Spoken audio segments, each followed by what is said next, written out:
Okay.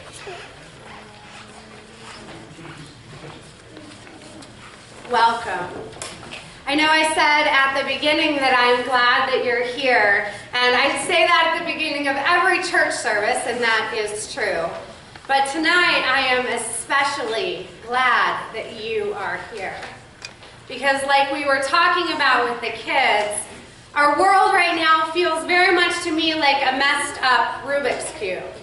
Like pictures that don't make any sense, like lines that don't match up, like things that just don't make sense and can't be put back together. And for me, it is among all of you, the gathered Christian community, that I come when I feel this way. It is a place where I come to feel hope, to feel community, to feel cared for by a group of people. Even, I find hope in the fact that none of the people in this Christian community are perfect. And nobody gets it right all of the time, which is awesome for me because it means I get to forgive them when they mess up and then they get to forgive me when I mess up. One of the things that faith does for us is changes our perspective on the world. It takes our crazy mixed upness, our hate, our violence, our war, our greed, all of the things going on. I just have to turn on the news or the radio these days and feel like this crazy mixed up cube. I imagine many of you feel the same way about the world.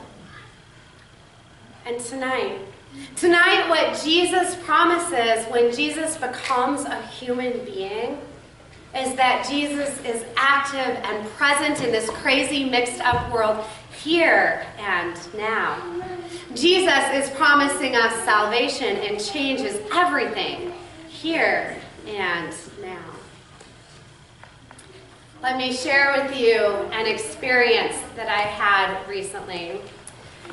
I was on a silent spiritual retreat for 3 days, and while I was on that retreat, God invited me to do and see and experience many different things. One of the things God invited me to do was to sit down on one side of the path that was next to a wooden bridge that goes over the creek. And I'm on one side of this wooden bridge at the end of the path.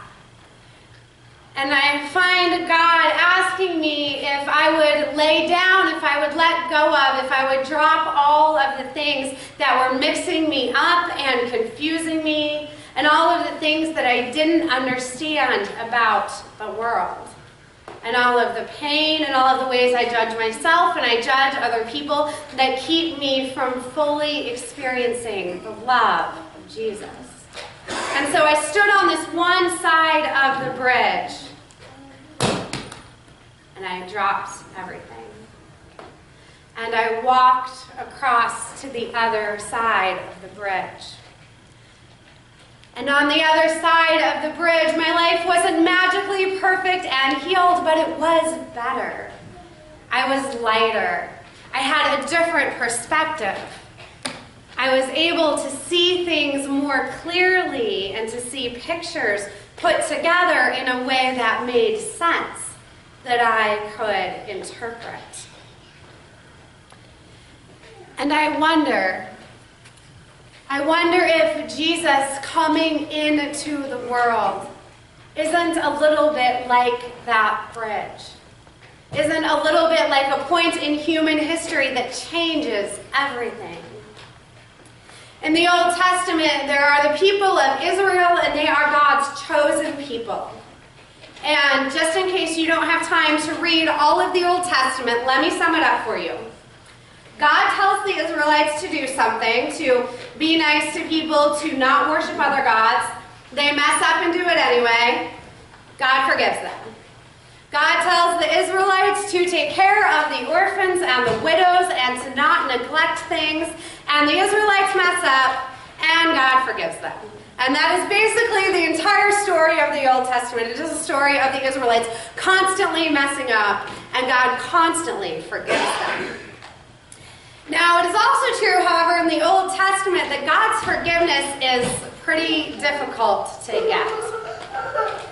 Sometimes in order to get that forgiveness, people die. Sometimes God, so the story is written down, acquiesces to entire towns being burned.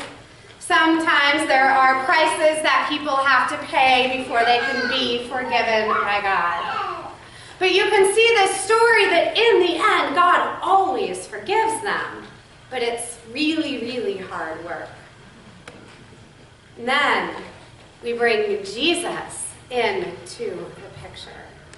And when Jesus comes into humanity, God must have been confused. Like, why can't the Israelites ever get this right? Why do I constantly tell them what to do and they constantly mess up? And God wanted to know. God became a human to know human life, to know our crazy, mixed up, messed up world. You can see in the Bible that Jesus got into a fight with his parents when he ran away from them at the age of 12. Don't recommend it. Bryce, you're running away from your parents. All right. Jesus got in a fight with his parents for running away. Jesus certainly got in fights with his disciples. Jesus cried and wept and grieved when his friends died. Jesus had to come to terms with his own death. Jesus fully experienced human life. If Jesus' dad was a carpenter, I would say that if we really believe Jesus is fully human, you can count on Jesus having had a few splinters in his life. Jesus entered into this mess with us. But Jesus did more than just simply enter into the mess with us. Jesus changed everything.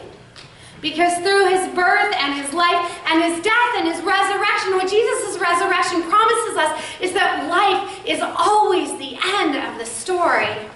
No matter how difficult and confusing and hard life is to understand, what God promises in Jesus is that life always wins. Life is always the end of the story. Even if we can't see it, God promises it is there, or it is coming, or it is available to us. So one of the ways this plays out is when I watch the news, I watch it and I think, but who are the people in this story doing nice things for each other? Who are the missionaries walking through Syrian refugee camps and offering prayers of hope and solace and food and water to the refugees? Who are the people lobbying to change the economic system of the United States and the world so that everyone can have what they need to live a productive life?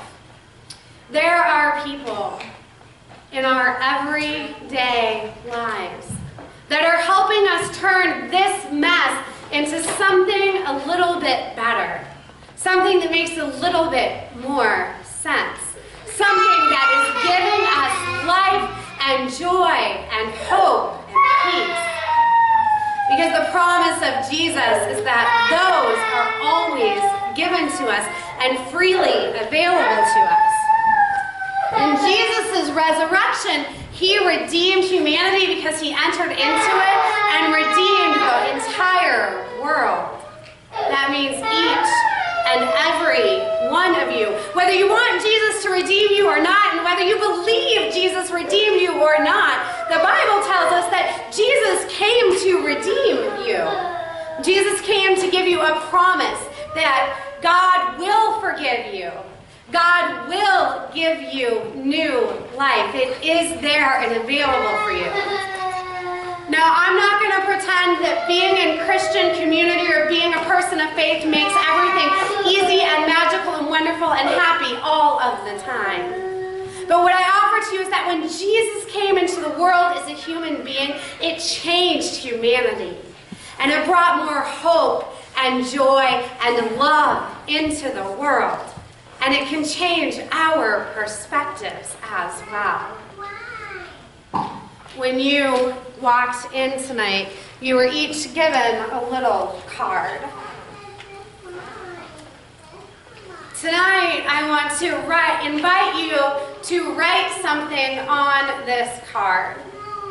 You can write an offering for baby Jesus. You can write something that you need to let go of. Jesus entering into the world as a tiny baby, as a full human being, changed everything.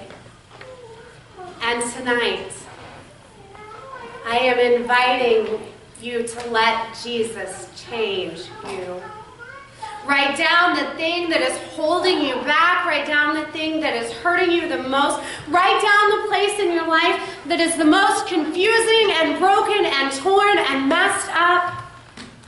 Give it to Jesus and see how Jesus is able to change you or change your perspective or bring the resources you need in your life into your life to find more hope, more love, and more joy. During communion, after you come through the communion line, you will come up the center aisle, go down this way, and instead of going back to your seat, I invite you to take a detour up here to the altar prayer. If you feel so inclined, I invite you to kneel for a minute and talk to baby Jesus. Offer to baby Jesus what you have to offer. If you have written something on your card, I invite you to throw it into this basket. We've been collecting wood all week to have a fire tomorrow. I promise nobody will read these. They will go straight into my fire with the wrapping paper in the morning, and they will be offered as prayers of incense to God. When Jesus came into the world, humanity changed. We knew that we had the assurance of God's love and forgiveness all of the time.